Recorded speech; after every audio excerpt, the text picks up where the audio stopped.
Hi everyone, in this video I will show you how to convert images PNG to JPEG and from JPEG to PNG. So let's get started.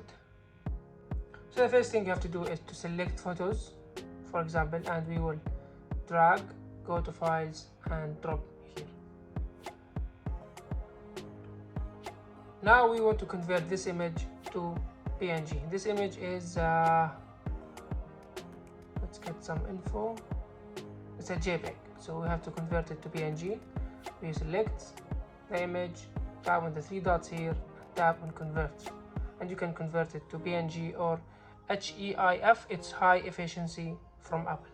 So we want to convert it to PNG. We will choose the original file, and now we have the photo in PNG. If we tap on get info, now we have the image in PNG formats.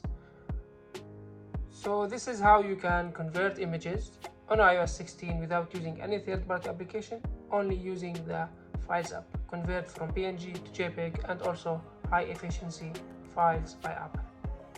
Thank you for watching. Don't forget to subscribe to support us and see you in the next video.